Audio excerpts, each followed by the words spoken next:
Mi gente, what's up? This is G1. Peace, this is Rod Star. Together we Rebel Diaz. And we coming at you live with another episode of And You Don't Stop. This week, Claudia's El Reporte speaks to the issue of Puerto Rican political prisoner Oscar Lopez. Rod Stars hits the streets of Humboldt Park to ask the people's opinions about the hashtag Free Oscar Lopez. And on Rooftop Live, we have Chicago's very own Navarro. For us growing up in Chicago, the Puerto Rican independence community was always part of our lives. There was solidarity amongst many of the movements, and Puerto Rican independence was always a part of that. Claudia this week sits down with Jose Lopez, the brother of Puerto Rican political prisoner Oscar Lopez, and talks about updates on his case and about Puerto Rican independence.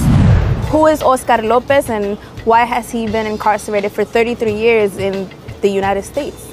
Well, Oscar Lopez, first, is my brother, and he was incarcerated 33 years ago, actually, on May 29, 1981.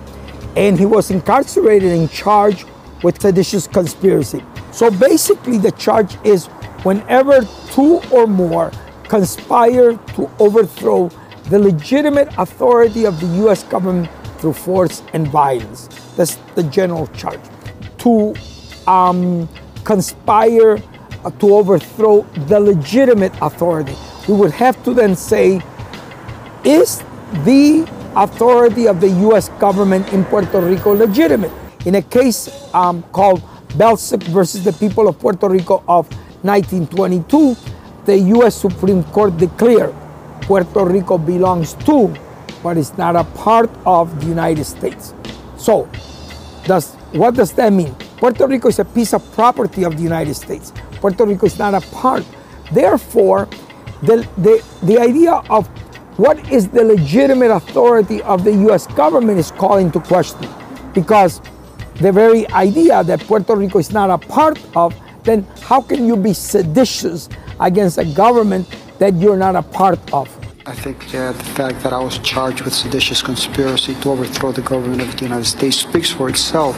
But the charge in reference to Puerto Ricans has always been used for political purposes. It goes back to 1936, the first time that a group of Puerto Ricans was put in prison was by using the seditious conspiracy charge. And this has always been a strictly political charge used against Puerto Ricans.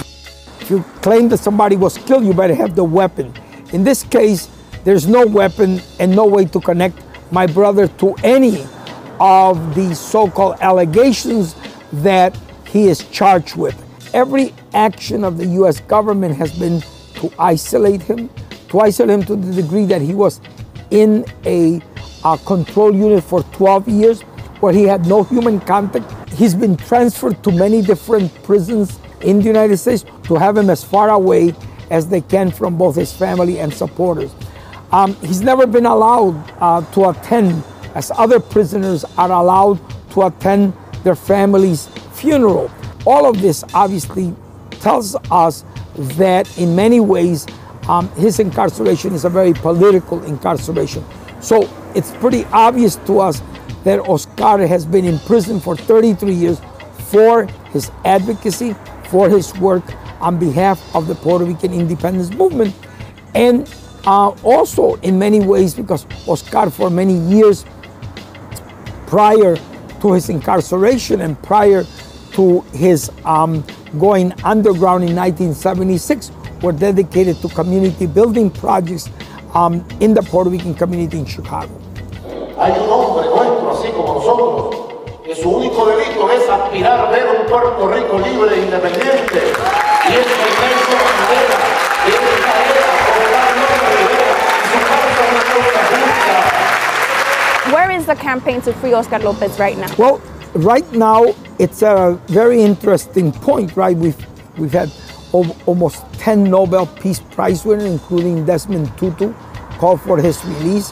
The intervention of the president of Uruguay, Mujica, his latest visit to President Obama, calling for his release. The United Nations Decolonization Committee calling for his release. I mean, Oscar has become an emblematic figure in Puerto Rico and among Puerto Ricans. At the end of the day, it is a decision which only the President of the United States, in this case, President Obama, he's the only one that can make that decision. And so in many ways, it's up to him. Hopefully, before he leaves office, and obviously after these November elections, we hope that he will make the right decision to free my brother and listen to the generalized, overwhelming demand of the Puerto Rican people, the people of Latin America, and the people of the world who wish for Oscar to be brought home. Keyshaw Rockstars coming at you live with another Word on the Streets. This time we're coming to you from El Paseo Boricua in Humboldt Park in Chicago, right on Division Street. This for years has been a stronghold of the Puerto Rican independence movement. As you can see behind me, folks have been fighting for the freedom of Oscar Lopez. The hashtag we're going to talk about today is Free Oscar Lopez. Let's go talk to the community and see what they feel about this and about Puerto Rican independence. And many world leaders have claimed that his sentence has doesn't fit the crime. You know, it's an over-exaggeration of what he was charged with, which was seditious conspiracy, and that carries a maximum of 20 years, and he's already exceeded that. It's absolutely true that Oscar Lopez is one of the fundamental forces in bringing Puerto Rican unity to a society that's very divided. So, free Oscar Lopez. I'm not too much familiar with him, but I've been told that he's a gentleman and a good guy, you know what I'm saying? I'm black and Puerto Rican, and I really don't know too much about my history, but that got something to do with my history, you know what I'm saying? I think his freedom is imperative, you know, it's a community demand and it's very necessary for Humboldt Park and a worldwide global view of things. Politically, he represents freedom for a lot of different people. 33 years, it's way too long for someone like Oscar to be in prison and at the same time treated unjustly as far as his treatment and what he's been through while incarcerated. I think Oscar should be free because all his intents are for what he knows and what he believes in, and that goes along with the message of the Puerto Rican Center is live and help live. And Oscar for us is a hero because Puerto Ricans have a right to determine their own destiny, just like Latin America is creating its own destiny right now. And Hugo Chavez, Nicolás Maduro, they have set an example for Latin America that is good for Puerto Rico, and we hope that Puerto Rico will one day be able to join the Latin American and Caribbean countries as a free independent nation.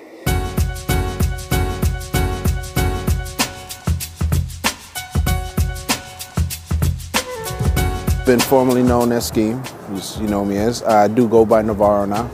Artist from Chicago, born and raised. Been making music for first project I dropped was back in '09. Manifesto, had the Chicano single, which I dropped. And been making music ever since, man. Just consistently trying to put out dope music, man, for the people, you know what I mean? Proud to be Chicano, man. Chicano. It was a song that I kind of wasn't sure if I should drop at the time because I didn't know if anyone was going to get it, especially like the video. Yeah, I'm a son of immigrants. You know, my parents are Mexicans. Came from Mexico in '78. All my sisters were born out there too.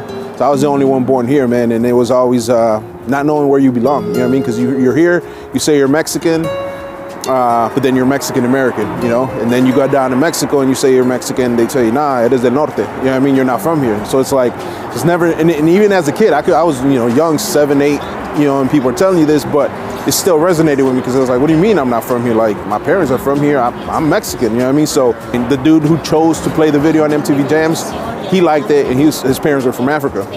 He was an African, his parents were from African immigrants, and he liked the song. It resonated with him. So that's when I realized, like, man, this is everybody's story that lives in this country for the most part. You know what I mean? Like, we all come from somewhere else, and our parents brought us here, our grandparents, or so on and so forth. So that was it, man. I just told the story of not knowing where you belong, but at the same time being proud of being from here and from there. You know, so.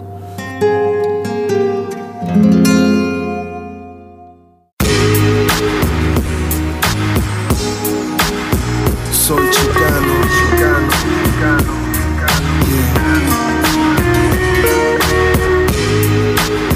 soy chicano.